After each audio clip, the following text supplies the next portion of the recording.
really interesting topics on offer this morning, and so I thought, has anybody seen Little Miss Sunshine? Little Miss Sunshine in here? Just a couple of you. If you remember very beginning, Greg Kinnear's character, he's giving a presentation on his 9 steps, and he's got an audience of like 6. So I kind of feel like that, but at least what you're going to hear today is coming from a book that I was really flattered to have Oxford University Press pick it up back in July of 2014. So it's not just 9 steps towards success, but hopefully something a little bit more substantive for you here today. I really appreciate your attendance nonetheless. Does anyone know what this is a picture of? Does anybody recognize this? Yes. Would you be willing to? What is this? Who is this? It's a Syrian refugee on the Turkish shore. Exactly. Does anyone know why this picture really mattered? Yes? Because the West wasn't really responding to the Syrian refugee crisis until this photo hit the news. They actually did a class project on that. Fascinating. Yes, excellent response too. Yes, this is a picture of Alan Kudi. He was 3 years old, and along with his family, he was supposed to end up in Europe. Instead, the sea journey claimed his life and highlighted the plight of desperate people caught in the worst migrant refugee crisis since World War II. He drowned after the 15-foot boat ferrying him capsized, killing 12 passengers. Alan's 5-year-old brother Galip, his mother Rehan, were also among the dead. And his father Abdullah was the only family member to survive, and he remained in Turkey. And if you can just try to imagine that for a moment, what that would be like, watching your family drown before your eyes. Before Alan's tragic death and the photo of his lifeless body on a Turkish beach, this was the sort of image most of us saw of the Syrian refugees. Yet such images of mass suffering failed to move us like a picture of a single lifeless 3-year-old boy. There are reasons for this, and this is what I'd like to talk about today. I assume that most of you were attracted to my presentation because of its subject, objectification. Many people have heard of and even used this word in conversation, but when I set out to write a book about it, I found that there was considerable lack of precision about what objectification actually means. So without getting too technical here is how I make sense of it. Human beings are multifaceted, integrated creatures with a rich, immaterial psychic dimension and also an external physical bodily dimension. Both of these are fundamental to our existence and to our identity as a member of the species. However, when we objectify others, we overemphasize the external bodily dimension, thereby diminishing or denying the significance of the inner psychic dimension. We see others not as integrated wholes of psyche and soma, worthy of respect and even reverence, but more as objects, a mere shell or shadow of their true selves. Another way of understanding objectification is that it represents a misapprehension of reality. It's not that we're hallucinating or anything like that, but we tend to perceive a substantial, thick boundary between ourselves and the rest of the world out there, which disables us from seeing ourselves in others. Now, according to the wisest minds of all time, this boundary does not have to be so thick. Indeed, it doesn't even have to exist. So today, I want to talk specifically about both human nature and the nature of objectification, because I argue that you cannot have one without the other. Indeed, in my book, I make the assertion that we are all objectifiers, each and every one of us. This is why we weren't particularly moved by images of masses of miserable, displaced people. This is why it took an image of a lifeless 3-year-old to finally get some of our attention. We are all objectifiers for 2 main reasons. First, objectification is a complex, spectrum-like phenomenon which is easy to participate in.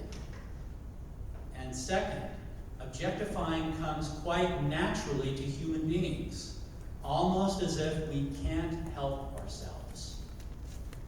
Okay. So the many faces of objectification. It's common to think of objectification as an either-or, all-or-nothing phenomenon like pregnancy. Either you're pregnant or you're not. Either you're objectifying or you're not. However, if we think more deeply about this, and about most human traits or behavioral tendencies, we realize that they present themselves as a spectrum, and objectification is no different. In its mild versions,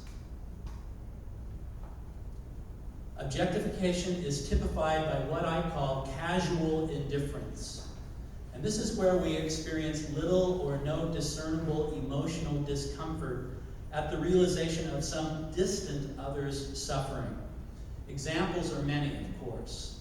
For instance, when we hear about an acquaintance being diagnosed with inoperable cancer, we may feel initial concern for that acquaintance, but the moment quickly passes, and we become reabsorbed into the busyness of our daily lives. Has anyone here experienced this? I have. In fact, I experienced this as I was writing this paragraph in my book, ironically enough. Of course, it can be argued that casual indifference has survival value.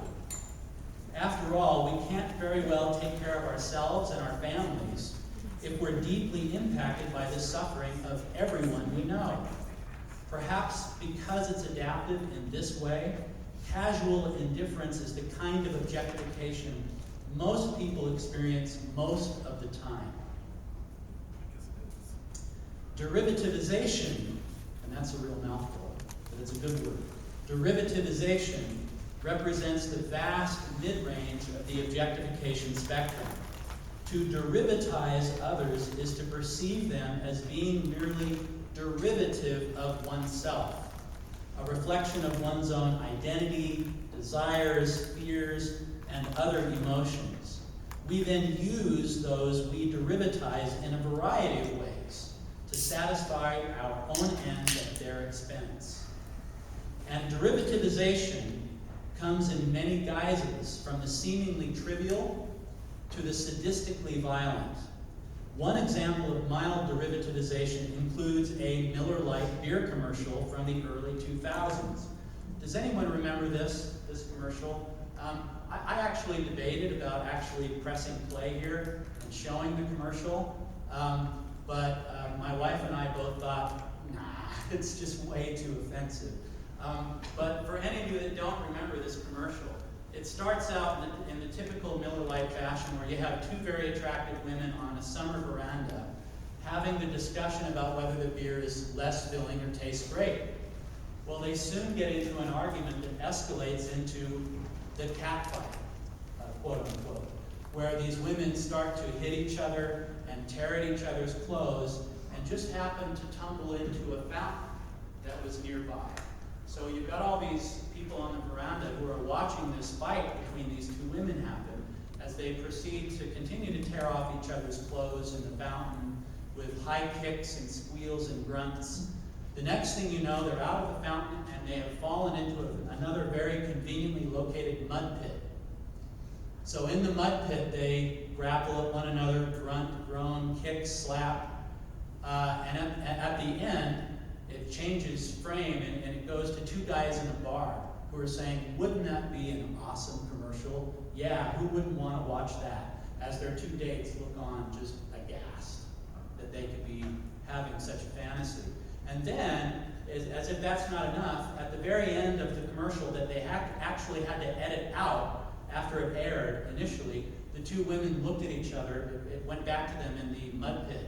And the two women looked at each other and said, I know, let's make out. And they started to kiss, and then the commercial went off. Okay? Yeah, so the point here is that the women in the ad are portrayed in a highly unrealistic, unethical manner, perpetuating damaging stereotypes, depicting women as being turned on by violence, where they are merely derivative of men's and the beer companies' desires and purposes. A much more extreme version of derivativization was engaged in by United States military police stationed at the Abu Ghraib military prison in Iraq. And does anybody remember this scandal? Yes, just about everybody in the room.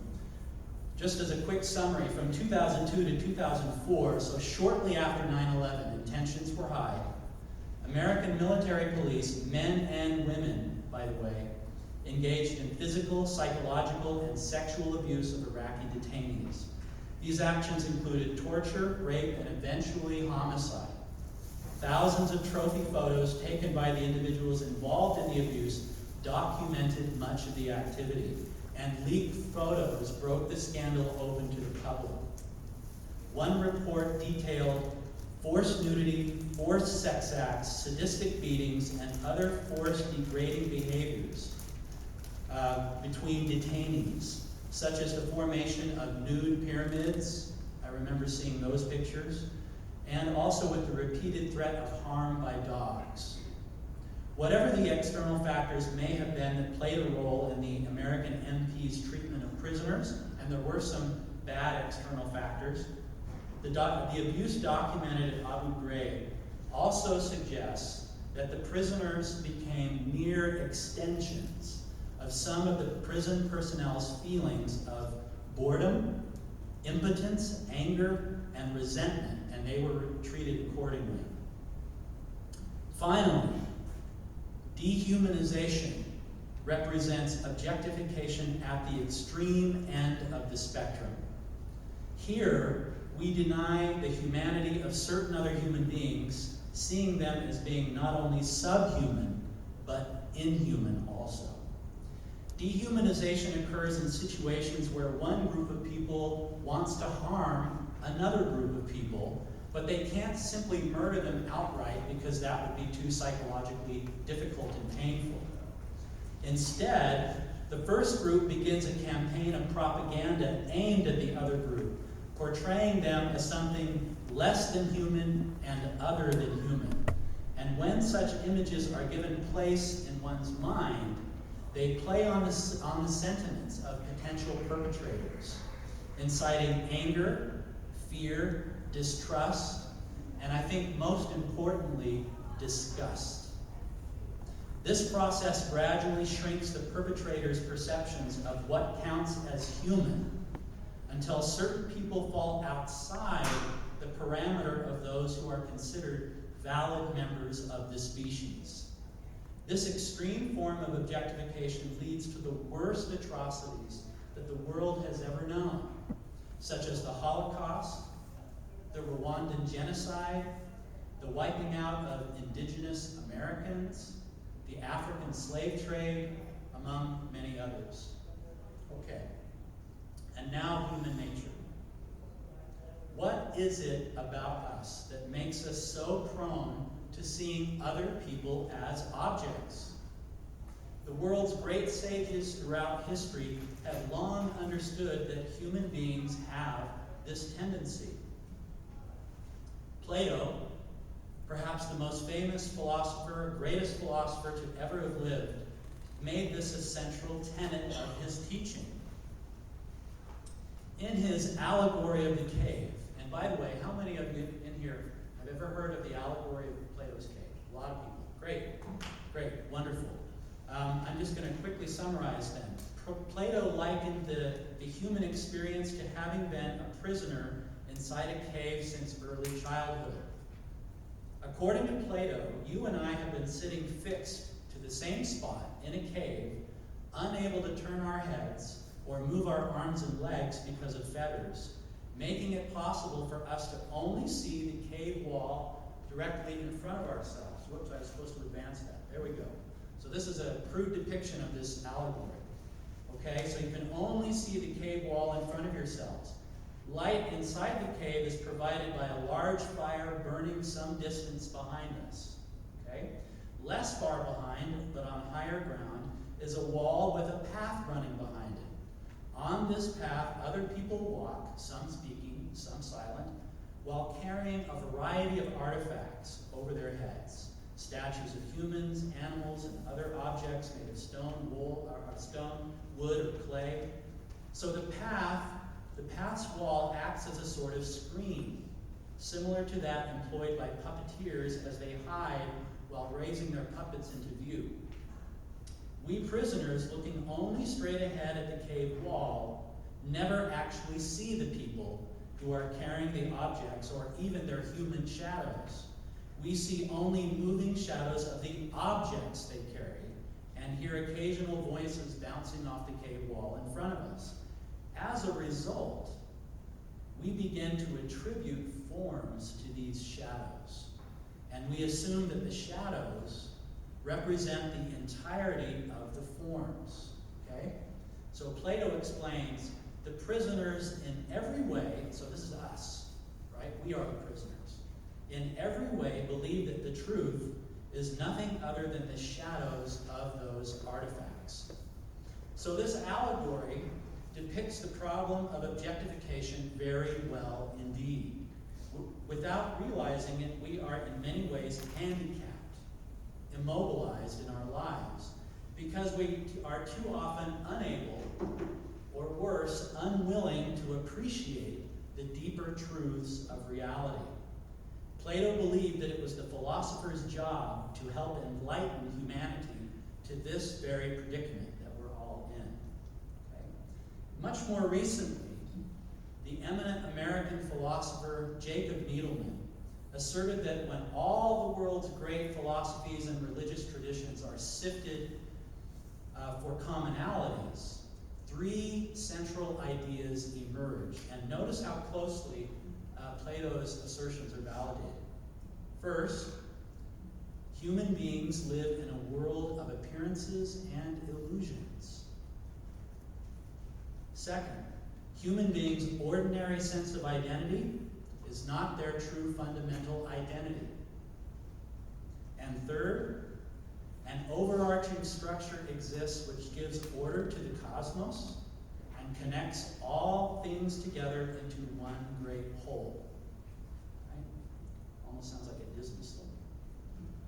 So why has it required great sages to reveal this wisdom?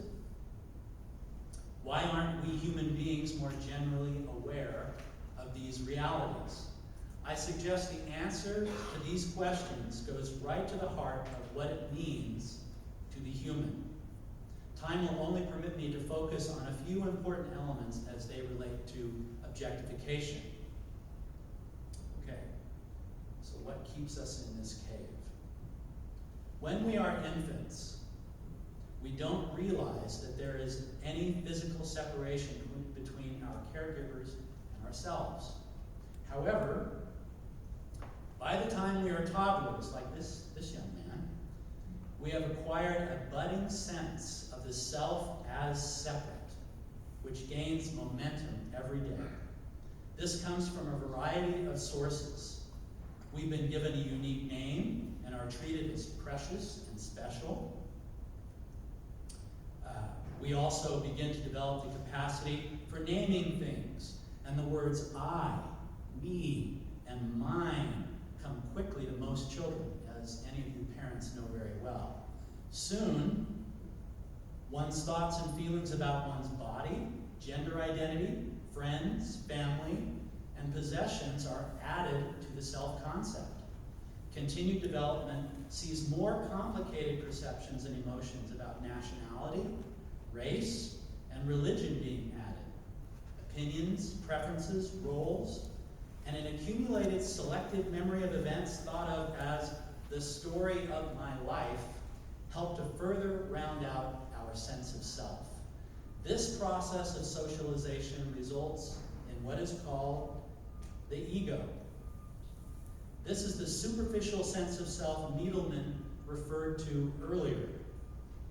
It is also the sense of self that most of us are most familiar with.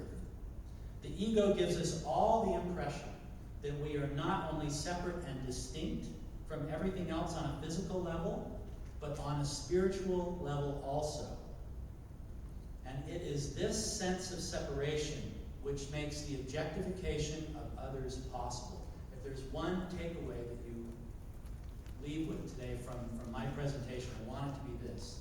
It is this sense of separation which makes objectification possible. Okay? All right, so how does the ego operate? Cultures all around the world have recognized the characteristics of the ego, and while each culture may call it by a different name, the human ego acts the same way, regardless of time and place. First, the ego is enhanced through its identification with objects. And some of my favorite objects are these up here on the upper left, right? I love my Vespa and I love my Rickenbacker guitar, right? I love that stuff. The advertising industry has long been well aware of this fact and seeks to make us feel inadequate or insecure unless we possess certain products. Second, the ego attaches to things.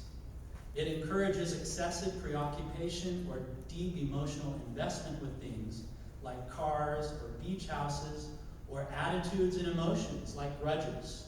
Third, the ego wants things. This means that the satisfaction we gain from getting something new lasts only a brief amount of time. Haven't you noticed? Right? Before long, we find ourselves wanting something else. Fourth, the ego thrives on feelings of separateness and difference. It's hard to reinforce the notion of me without also clarifying what isn't me. Creating labels and making boundaries and distinctions between oneself and others is one of the ego's favorite activities. Related to this is the ego's fascination and fusion with roles, where oneself becomes subsumed in the roles that we play, such as mother, father, doctor, lawyer, teacher, psychologist, and so forth. The authentic person underneath can literally become lost in the role.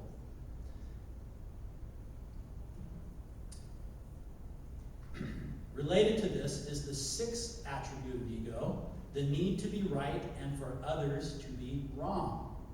Resentment, complaining, name-calling strengthen the sense of boundary between ourselves and others, but also lend a sense of personal superiority over others. Seventh, the ego has a dysfunctional relationship with time. What this means is that the ego tends to center itself in thoughts of regretting the past or worrying about the future. What it doesn't emphasize is acceptance of the present moment of experience, which ironically is the only place that our lives are actually happening. Finally, the ego tends to equate having with being, like Walter White here and his pile of money, right? In other words, the ego measures life in terms of a person's accomplishments and possessions rather than on their deeper experiences of living. So that's the ego. One of the things that help to keep us enclosed in Plato's cave. Okay? Second, narcissism. Closely related to the problem of ego, isn't that good? Yeah. Is the inborn human trait narcissism, which is the desire we all feel for self-preservation, self-promotion, and the perception of our own specialness and uniqueness. Narcissism is at its peak in childhood, where we see children being largely oblivious to how others, especially adults, might be feeling or what their preferences might be. The normal developmental course is for narcissism to diminish gradually as we age. Increasing social awareness, becoming parents, experiencing disappointments and setbacks, and the inevitable physical signs of aging, they all accumulate and put a damper on our sense of entitlement and specialness. However, in some cases, this is not so. Adults who display a high degree of grandiosity, fantasies of unlimited power, preoccupation with success, and a lack of empathy and a sense of entitlement are considered to have a psychological disorder. But even otherwise normal adults carry within them a substantial drive for self-perpetuation and self-promotion. Given this, it's easy to see why we are prone to objectifying others. Okay. Let's talk about death and how this is a problem. All right? So far as we can tell, human beings are the only creatures on earth consciously aware of their own mortality. In order to soothe the anxiety that this generates, we use our vast intelligence and our social tendencies to create culture in all of its various manifestations. Culture helps to answer a variety of cosmological questions, such as, who am I? Where did I come from? And where am I going? Does this sound familiar to anyone? It should. Yeah. It also provides us with roles to fulfill, the satisfaction of which allows us to feel like persons of value in a universe that has meaning. The great sociologist Peter Berger referred to these beneficial processes as the sacred canopy of culture. I love that. I think that's very well put. So what could possibly be wrong with all this, you're probably saying to yourself? Well, problems arise when cultural worldviews come into collision. The research shows that, oddly, if I'm somehow reminded of my own death, say from repeated messages from certain politicians that the world is a consistently dangerous, unsafe place, or through incessant news images of terrorist attacks or mass shootings, then my existential anxiety is aroused, just like it was after 9/11, if you remember. Everybody's existential anxiety went up, big time. Okay? As a result, I'm then much more likely to cling tightly to my own worldview and feel greater hostility toward those from different cultures. And the research shows this over and over and over. There are four main ways human beings deal with the existential discomfort. And as you'll see, they run the gamut from the relatively benign to the blatantly hostile. First, we might attempt to assimilate or accommodate the good parts of the alternative worldview into our own. And as we all remember from high school, Rome integrating the Greek gods into their own pantheon was a way of assimilating the good parts of another culture into your own, right? So we can assimilate or accommodate the worldview that threatens us. Or we can enter into a contest of ideas and attempt to convert others into our ways of thinking. For example, this is what missionaries are doing, right? Or we can derogate or put down the alternative worldview as being silly, ridiculous, primitive, backward, or even evil. And finally, and most extremely, we can just simply decide we're going to annihilate the alternative worldview. You can see how these last two have direct implications for our tendencies to objectify others. Because worldviews are human-generated, symbolic constructions rather than universally accepted realities, they require ongoing acceptance and validation by others in order to be fully imbued with death-denying qualities. Right? I think a fast and testimony meeting here somehow. Those who support our worldview are naturally going to be seen in a more positive light than those who do not support it. Such individuals are much more likely to be viewed as suspect, as a potential threat, and much more likely to be objectified, as the Native Americans were here. Okay, so let's shift focus just a little bit here and talk about situations and the role that they play. For most of human history, experts of the day assumed that the problem of human evil was properly located within human beings ourselves. In other words, a few bad apples exist in society, and all that's required is to properly identify and remove these individuals, and life will be much better for everyone else. However, shortly after World War II, social scientists, along with the rest of the world, were trying to answer the question, how could Auschwitz have happened? Such questions led to a revolution in social psychological research, the likes of which the world will probably never see again. In short, we learned through the use of some very cleverly designed studies that a bad barrel can contaminate the apples within it. In other words, if otherwise normal, healthy people are put into toxic situations, their innate tendencies to objectify others can be dramatically enhanced. I have time to provide only the barest outlines of 3 relevant examples.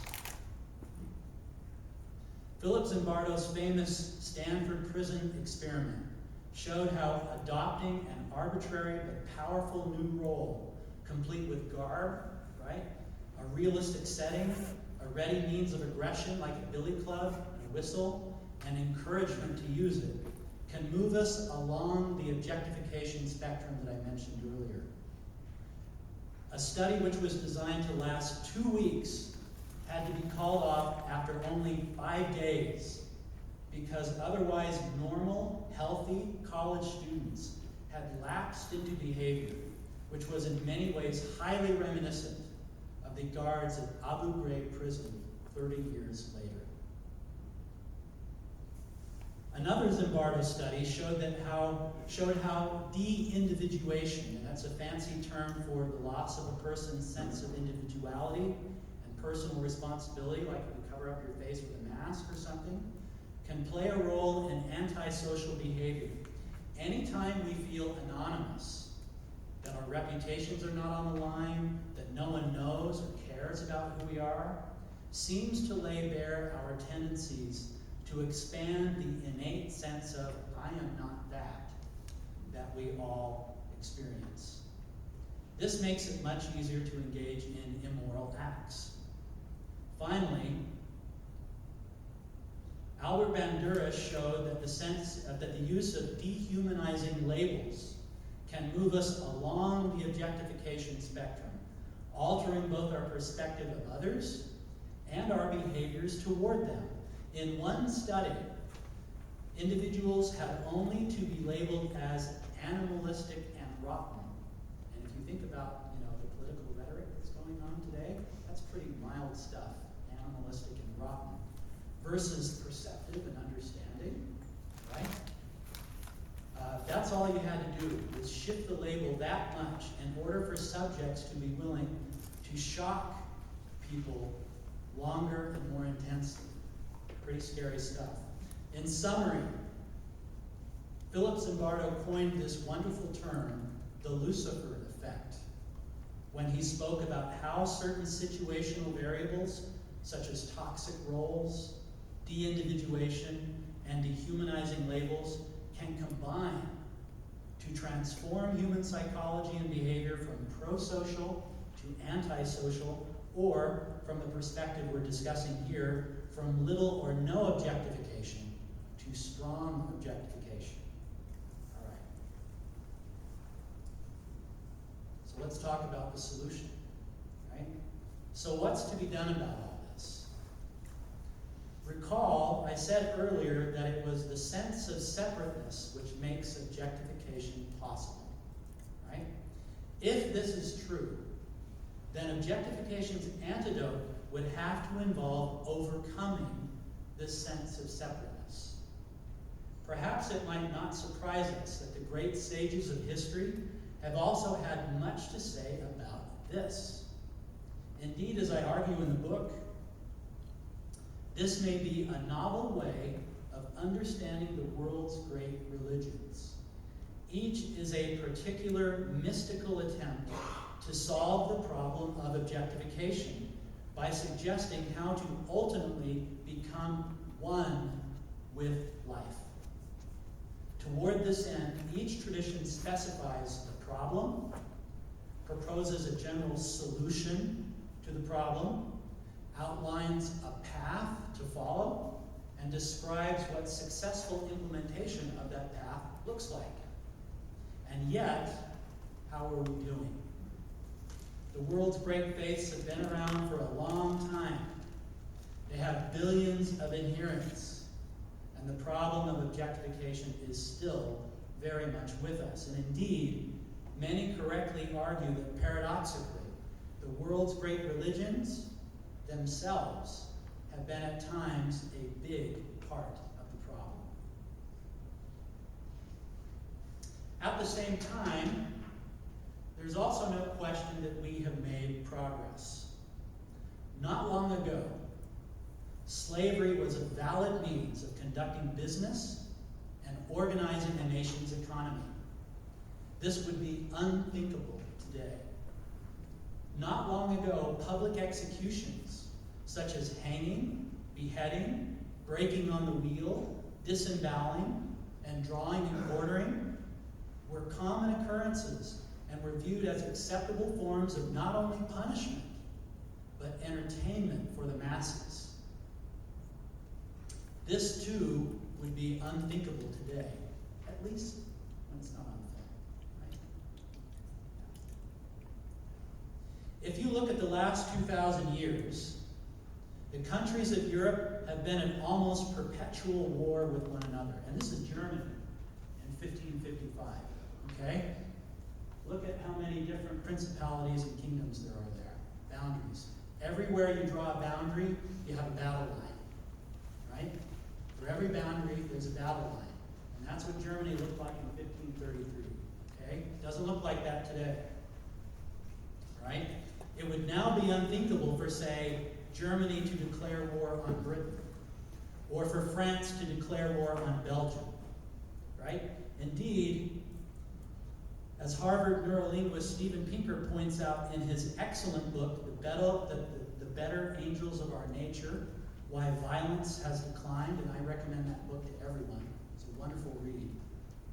Almost every form of violence that you can think of is much less prominent today than it was among our ancestors.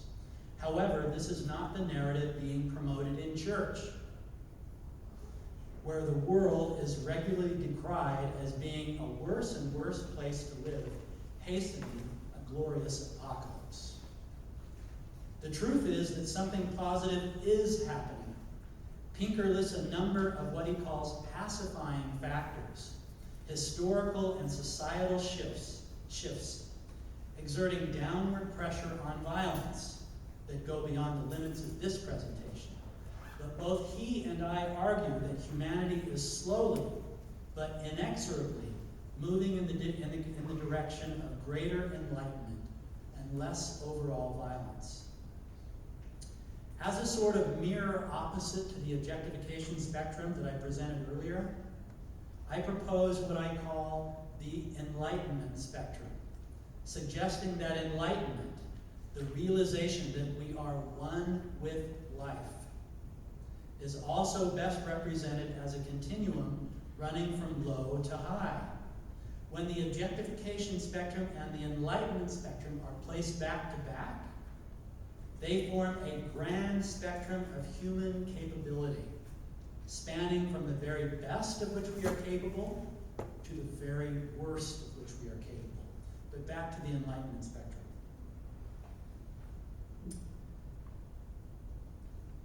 And you can do a sort of self-check here to see where you may or may not fit in. At the low end of the enlightenment spectrum, we have casual concern. And this describes individuals who experience a low but meaningful level of ongoing self-boundary transcendence. These individuals possess a mild awareness of our basic kinship with the rest of humanity. While predominantly self-centered, The casually concerned are capable of brief periods of mindfulness, which means they experience moments of egolessness. So whenever you're truly mindful and you're in the moment, your ego goes on hold. Okay? That's what the sages have taught us. Casual concern has a set point of general goodwill toward the world at large, regardless of others' nationality, ethnicity, color, gender identity, sexual preference, political affiliation, or religious creed. The casually concerned also have a dim underlying sense of the problematic nature of nationalism and wars in general. Such individuals also have a basic concern for the environment and the experience of other conscious creatures. Yet this casual concern for all members of the species and the planet as a whole generally doesn't lead to consistent, meaningful action on behalf of others or the environment. So the second phase of the Enlightenment spectrum I called interconnectedness. Couldn't think of a better term, so I just used that. This represents the middle of the Enlightenment spectrum where realities only dimly perceived by the casually concerned come into clearer focus. For example, the interconnected are more often centered in the present moment of experience due to regular engagement in practices encouraging this state of being. While still possessing an ego, the interconnected are more aware of when they are in the ego's grip, and thereby they're capable of shortening the duration and the intensity of their egoic reactions. Because of their moderate level of self-boundary transcendence, the interconnected also recognize that truth knows no national, religious, or cultural boundaries, and that truth comes from a variety of sources and methods of inquiry. However, such individuals also recognize that not all cultural assumptions and values encourage human flourishing equally, nor do they map the realities of the physical universe equally well. The interconnected's ongoing sense of kinship with all human beings leads them to actively support policies making it possible for others to live under benevolent governments, the rule of law, and to have access to basic services that lay the foundation for human dignity. The interconnected also experience a heightened concern for other forms of life and the physical environment. Thus, they are aware of their ecological footprint. Such individuals are also more aware of the suffering of other sentient creatures and are therefore more likely to take steps to diminish collective planetary suffering of all kinds. Finally, such individuals are aware of the spiritually bankrupt nature of violence as a means of solving problems, and so are likely to be committed to the ideals of nonviolence. Finally, at the high end of the Enlightenment spectrum, I use the American philosopher Ken Wilber's term here, unity consciousness. This represents the pinnacle of human awareness extolled by the world's great wisdom traditions. In this condition, we perceive that our identity does not stop at the boundary of our skin, but rather that we are one with other human beings, indeed, with all of existence. Much more could be said here, of course, as I try to do in the book, but time here is very short. Suffice to say that on a practical level, unity consciousness is not synonymous with psychosis, okay? Such individuals recognize that they are persons with distinct location, needs, thoughts, feelings, and so forth, nor are such persons perfected in a moral, psychological, intellectual, or a social sense. Yet, on a spiritual level, such people experience themselves as one with the rest of existence. Individuals experiencing unity consciousness live lives of full acceptance of the present moment as it is. As a result, they are able to engage in almost any activity mindfully, that is, without judgment or resistance. So to drastically oversimplify, those in unity consciousness experience two significant shifts in their consciousness. First is a decentration of self, where they take themselves out of the center of existence because their circle of those who count as neighbor has expanded so dramatically. Does that make sense? And second is this Greek word kenosis, which means literally to pour out the self, where they give themselves over in radical love and trust to a source of identity that is much greater than the self. So given these remarkable attributes, we can see why such individuals seem to create zones of liberation. That's James Fowler's term that I really like. Zones of liberation around themselves, inspiring others to transcend the social, political, economic, and ideological limits of their time and place. Such individuals often put their lives on the line for complete strangers, and so they often run afoul of oppressive institutions. And as a result, they sometimes die at the hands of those they hope to help. All right. So unity consciousness seems a bit out of reach at the moment, at least for me. If solving the problem of objectification were easy, I think we would have figured it out by now. And if there was one single silver bullet that would do the trick, it would be heralded as the greatest discovery of human history. And yet we have yet to find this easy solution. Despite this, there do seem to be some basic practical steps we can take each day to move a bit further up the enlightenment spectrum and away from objectification. The following list of suggestions is in no way exhaustive, nor is it hierarchical, nor is it earth-shattering, okay? Nor will everyone have equal access to each of these strategies. However, such activities can contribute to helping us experience more of a sense of oneness with others. So let's just jump in here. So read, especially read great books by great authors. Why would this help? Does anyone have a thought about that? Why would this make any difference? Garrett. Well, it's going to open you up to more worldviews that, say you read some Russian author, it opens you up to what they experienced. And it sort of gives you a sense of how they live versus how you live.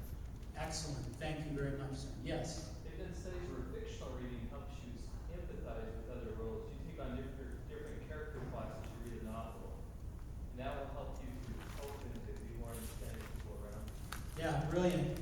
Really fascinating research that shows, I think, what people have understood for a long time, personally. But the research now validates it. Yes? Every time we read, we are experiencing leaving Plato's cave. It's a nice way of putting it, especially if you're reading some good stuff, right? Because not all books and not all reading materials are created equally, is it? No. So read, right? And spend time regularly in nature. And I'd love to pause and ask you why, every single one of these could be helpful and move us more toward unity consciousness, but I'm afraid we won't have time, but for a time or two. So spend time in nature.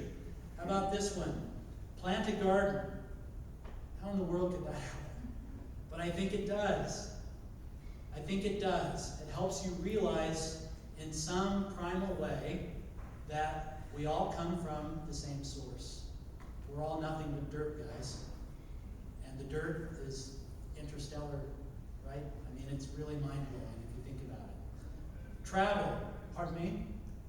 Someone said, okay.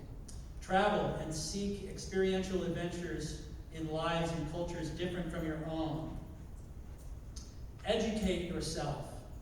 Make education a lifelong process. In other words, never stop learning. Watch TED Talks. Watch a lot of them.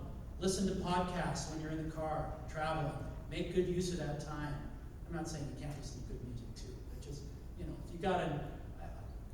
you've got a long drive ahead of you, there's almost nothing better than having a really good book on tape to get you to, 10 hours from point A to point B. Immerse yourself in the most inspiring, unifying, inclusive forms of your chosen faith tradition. And you know what those are, right? Things that stress compassion, service, inclusiveness, nonviolence. That's the good stuff that's common to not only Christianity in general, but to all the world's faiths in general, including Islam, by the way. Okay? Learn how to practice mindfulness and do it each day. Learn how to meditate and do it often. Learn how to practice yoga. These are huge. These are technologies that have been developed over many centuries. Technologies that were developed by a traumatized people for a traumatized people, right? And they just so happened to help slip certain individuals into enlightenment along the way, such as the Buddha, right? Yes? What is it about yoga? I understand mindfulness meditation. What is it about yoga? Well, I would suggest that yoga is just another way of getting at the same thing. If you are practicing well, not only are you getting more limber, right, but you are grounding yourself in the present moment of experience of your body, and you are leaving the realm of thought. If it's going well in yoga, it's just another way of getting there. Does that make sense? Yeah. Okay. Make a conscious effort to step into other people's shoes, even your enemies. Maybe I should say especially your enemies. And find the humanity there. Like, I'm blanking on the senator's name who said that he loved Donald Trump, even though Trump had said some horrible things about him. Thank you. Yeah. Develop an interest in strangers or those different from you. Participate regularly in the visual and performing arts. Right now, why in the world could this help you become a slightly more enlightened person? Anybody? The visual and performing arts, how does that matter? How does that help? Every piece of art is somebody's narrative, somebody's story that they're trying to tell. And so if you experience it, you are going to their world and learning more about them. Leaving your own. Excellent. Very well put. Own a pet. Okay. We know a lot of pet people who may not seem so enlightened, I suppose, but owning a pet can make a difference, right? It can. We could talk about that, but we are running short on time. Here's a strange one, but I think it's true. Dance. How can dancing help make you a slightly more enlightened person? Can it? Most of the world's faith traditions, I guess even in Mormonism we encourage dance, don't we?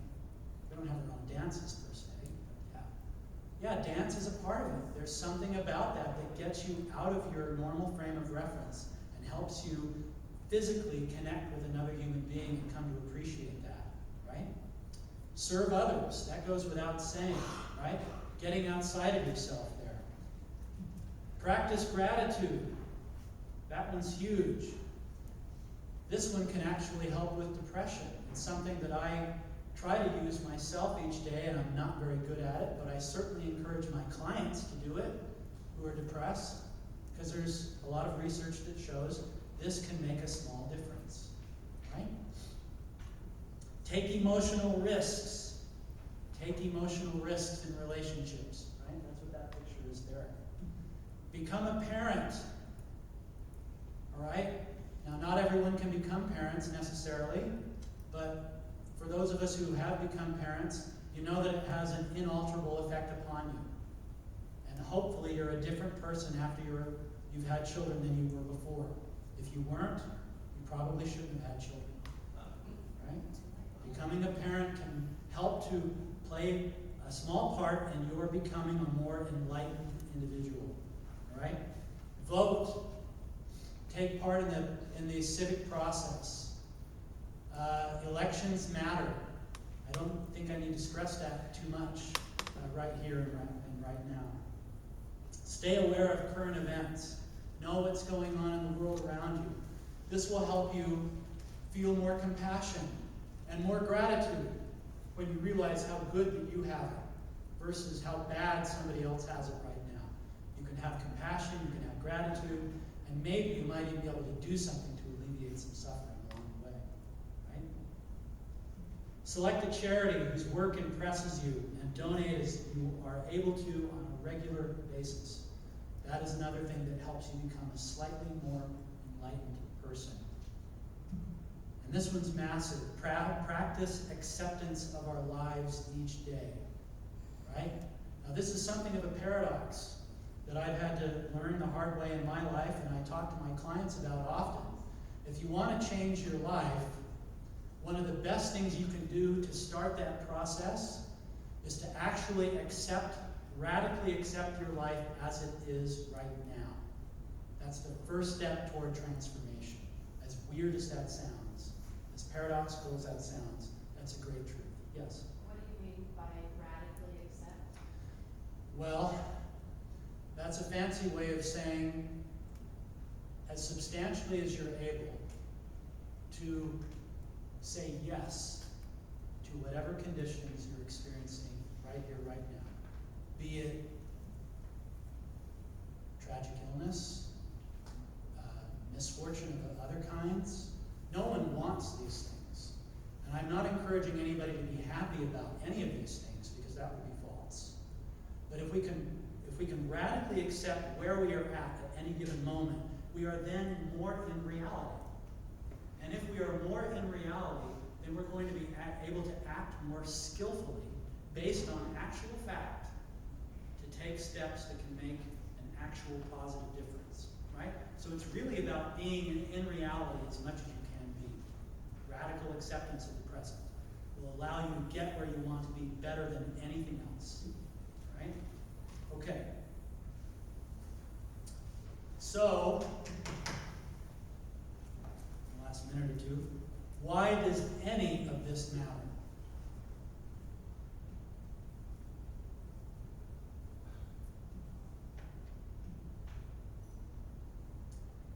To quote Jimmy Carter very recently, in fact it was just the other night, he said, "We can and we must do better." Perhaps the greatest truth of existence is that there is no spiritual separateness between ourselves and anyone or anything else. That is the great revelation of the sages of all time. That at the deepest levels of perception that human beings are capable of, that's what you realize, regardless of what culture or what faith you come from. That's what you realize when you're perceiving most clearly. There is no spiritual separation. If we are going to do better, then we have to know ourselves better than we do now. Understanding our vulnerability toward objectifying others can encourage us to continue the long process of enlightenment. The very future of the world as we know it may actually depend upon this. Thank you very much.